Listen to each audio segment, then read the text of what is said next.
Have you ever bought a bunch of very fresh dill, only to find that after just a few days in the refrigerator, it had already started to wilt, turn yellow, and lose its aroma? In today's video, I will share with you 5 simple ways to store dill. 2 methods help keep the dill fresh in the refrigerator, while the other 3 are suitable when you want to store it for longer in the freezer. In particular, there is one very convenient method for dishes that require whole dill sprigs. Before we begin, please leave a comment and let me know which country you are watching this video from. Now let's get started. First, I have a bunch of fresh dill here.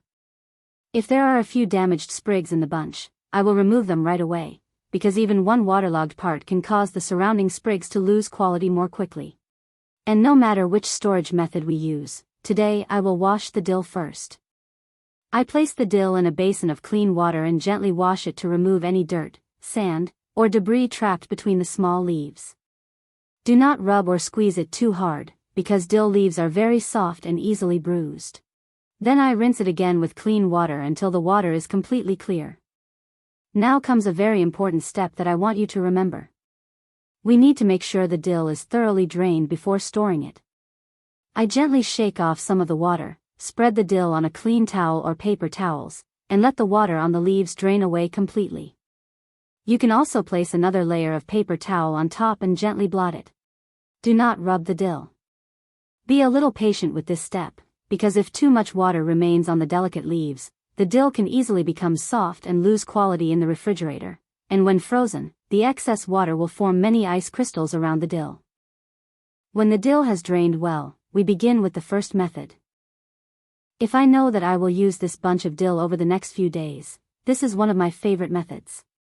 First, I trim a little off the ends of the stems. Then prepare a clean jar and add a moderate amount of water to the bottom, just a few centimeters is enough. Now I place the dill in the jar just like we are arranging a small bouquet of flowers. Please note, only the lower part of the stems should be in the water. The leaves above should not touch the water. Next, I loosely cover the top with a clean bag.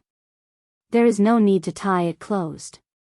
The bag helps create a more stable environment around the leaves, but we still do not want to press the bunch of dill too tightly. Now simply place the whole jar in the refrigerator. The important thing is to check the water at the bottom every day. If the water starts to become cloudy, replace it with clean water. This method is very convenient if you often use fresh dill for fish dishes, potatoes, salads, or to finish a dish after cooking. You only need to take out the amount you need, while the rest stays in the jar. It can stay fresh for a whole week in the refrigerator like this. The second method. I prepare a clean container and a few sheets of paper towel.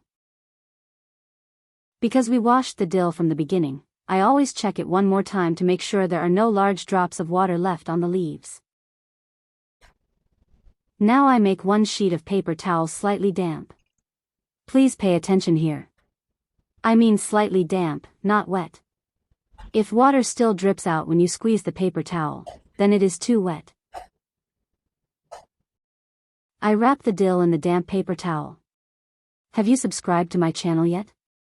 If not, you can click the subscribe button. Place the bunch of dill inside the container. Finally, close the container and place it in the refrigerator. Over the next few days, if the paper towel becomes too wet or a lot of water appears inside the container, I will replace it with a new sheet of paper towel. The 2 methods I just shared are very suitable if you still want to use the dill while it is fresh.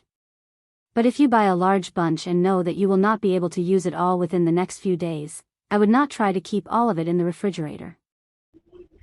The third method. I take a portion of the dill that has already been washed and dried.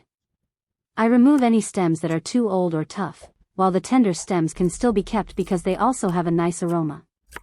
Chop the dill according to how your family usually uses it. Then place this dill in a zip-top bag or a freezer-safe container. Press out some of the air from the bag, seal it tightly, and write the storage date on the outside. Each time I cook, I only need to open the bag, take out a small pinch, and close it again right away. For soups, stews, fish dishes, or hot sauces, there is usually no need to thaw the dill first. I can add the amount I need directly to the dish. Very quick and very convenient. Dill is very fragrant and can keep for a whole month. Now we come to the method I mentioned at the beginning of the video. Not every dish calls for chopped dill. Sometimes I want to use a whole dill sprig for a fish dish, place it in the food while cooking, or use a larger sprig to add aroma. In that case, I will freeze the dill whole. After washing and drying it very thoroughly, I select the sprigs that still look good and arrange them neatly in an open container. I keep the sprigs relatively separated from one another and then place them in the freezer. Once the dill has frozen solid, I can easily take out individual sprigs. However, there is one thing I want to make clear to you. After dill has been frozen and then thawed, it will not have exactly the same freshness and texture as freshly bought dill. The leaves may become softer. Therefore, I mainly use frozen dill for dishes that will be cooked, fish dishes, soups, sauces, or dishes where what I need most is the aroma of dill, rather than the crispness or appearance of fresh dill. Have you ever tried this method? The fifth method. I chop the dill into small pieces just like before. Then I take a clean ice cube tray. Place a small amount of dill into each compartment. There is no need to pack it too tightly. Now I pour a little clean water into each compartment, just enough for the dill to sit in the water. Then place the tray in the freezer. Once the cubes are completely frozen, I remove them from the tray and transfer all of them to a freezer bag or container. This way, our ice cube tray can be used for something else again. And whenever you need to cook, you only need to take out one cube. For example, if I am making a pot of soup, I can drop one dill cube directly into the pot. The ice cube will melt and the dill will be released into the dish. I like this method because everything has already been divided into small portions. You do not need to open a large container and try to take out frozen dill every time you cook. If your family often cooks dishes with dill, you can adjust the amount of dill in each cube according to the amount you usually use. I hope one of today's 5 methods will be useful in your kitchen. If you have another way to keep dill fresh for longer, please share it in the comments. I really enjoy reading the little tips sent in from kitchens in many different countries. If this video is helpful to you, please like it and subscribe to the Merry Home channel so that we can continue sharing more simple and useful kitchen tips. Thank you very much for spending your time here with me. See you in the next video.